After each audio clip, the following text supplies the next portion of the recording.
Assalamualaikum warahmatullahi wabarakatuh.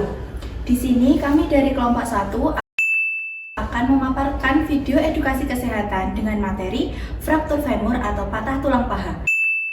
Disusun untuk memenuhi tugas dari mata kuliah keperawatan dewasa sistem muskuloskeletal, integumen, persepsi sensori dan persyarafan yang diampu oleh Bapak Saiful Nur Hidayat SKep Nurse MKep dengan anggota kelompok saya sendiri Dewi Ratih Oktariatma Putri dengan NIM 226321164 Dan saya Fatma Melia Pinur Lestari dengan NIM 226321148. Saya Adinda Ofmi Isra Laili Rahmatika dengan NIM 2232138. Saya Adora Afrilia Aimi dengan NIM 226322157. Dan saya Laila Putri Ramadhani dengan NIM 226322193.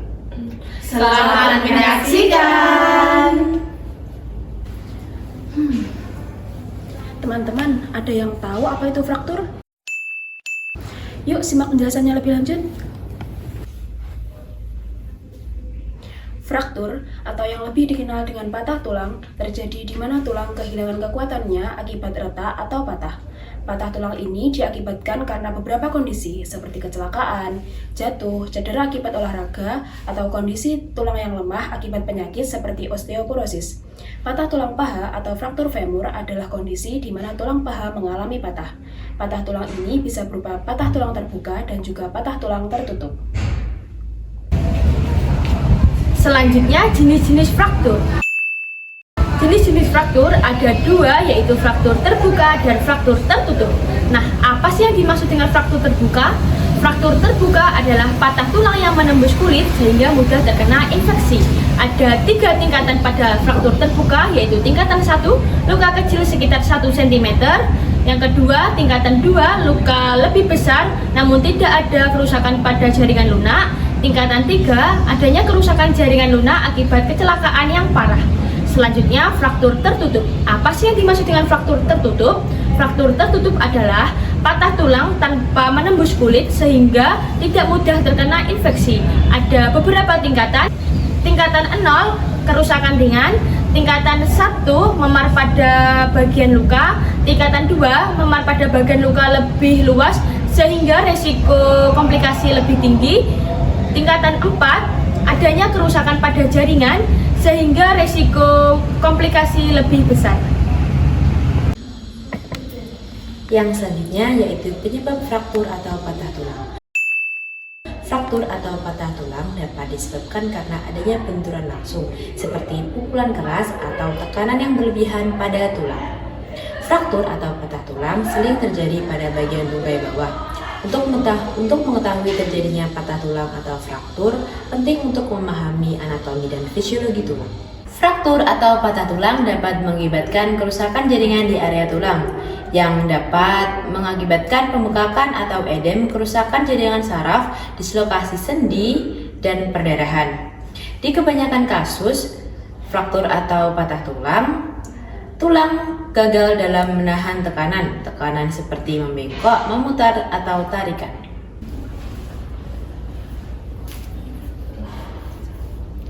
Jadi, apa sih gejala fraktur? Yang pertama, gejala fraktur yaitu nyeri hebat di area yang patah. Yang kedua, sulit atau tidak bisa menggerakkan bagian yang terkena. Yang ketiga, perubahan bentuk atau deformitas di area yang patah. Yang keempat, pembengkakan dan memar. Dan yang kelima, yaitu jika parah bisa menyebabkan shock karena pendarahan. Kemudian, bagaimana sih penanganan pertama pada fraktur femur atau patah tulang paha? Penanganan pertama pada fraktur femur atau patah tulang paha dapat ditolong sesegera mungkin dengan pembidaian. Pembidaian merupakan cara untuk menyetabilkan tulang yang patah dengan alat bantu agar tidak dapat bergerak, mengurangi rasa nyeri dan mengurangi risiko cedera tambahan. Kemudian langkah-langkah dari penanganan pertama tersebut terbagi atas 4 hal. Yang pertama adalah periksa area cedera. Buka pakaian terlebih dahulu pada area patah tulang. Kemudian periksa apakah ada luka terbuka, bengkak, memar atau nyeri pada klien saat disentuh. Dan yang ketiga adalah tanyakan kepada korban atau pasien apakah ada atau merasakan nyeri dan juga apakah tidak dapat menggerakkan anggota tubuh pada bagian tersebut. Yang kedua adalah stabilkan area atau tulang yang patah. Jangan menggerakkan bagian yang patah tersebut karena akan menimbulkan komplikasi lebih lanjut. Kemudian jika ada luka terbuka, silahkan tutup terlebih dahulu dengan kain bersih atau kasa steril. Jangan mendorong tulang yang menonjol keluar. Kemudian yang ketiga adalah dengan melakukan kompres dingin atau air es untuk mengurangi nyeri atau bengkak. Dan yang ketiga adalah dengan pasang bidai. Tempatkan bidai dari pinggul hingga melewati lutut. Kemudian selipkan bantalan kapas atau bantalan kain di antara bidai dan tungkai. Ikat bidai dengan kencang, akan tetapi jangan sampai memotong aliran darah. Caranya adalah dengan memeriksa denyut nadi di kaki pasien atau korban agar pasien tidak mengalami kesemutan. Kemudian yang keempat adalah cari pertolongan medis sesegera mungkin. Hubungi tenaga medis untuk tindakan lebih lanjut, terutama pada kasus patah tulang terbuka. Kemudian manfaat pembidaian terbagi atas 3. Yang pertama adalah dengan menjaga tulang tetap pada tempatnya. Yang kedua adalah mengurangi rasa sakit, pembengkakan, serta risiko cedera tambahan. Dan yang ketiga adalah mencegah kecacatan dan komplikasi lebih lanjut seperti emboli lemak.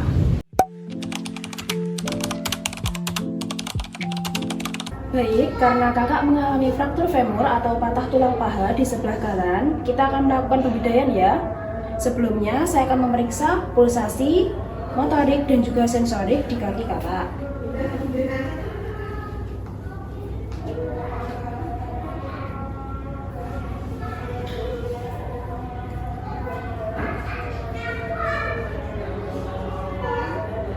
Baik, semuanya normal ya kak. Kita langsung memasang bidainya.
Tahapan terakhir saya akan mengecek kembali pulsasi, motorik, dan juga sensorik di kaki kakak ya.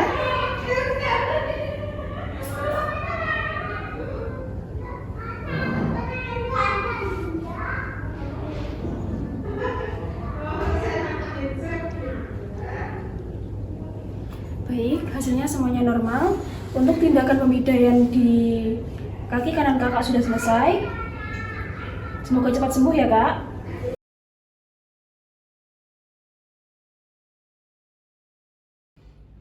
Sekian video edukasi dari kelompok kami. Jika ada tutur kata maupun perbuatan yang kurang berkenan, kami mohon maaf. Wassalamualaikum warahmatullahi wabarakatuh.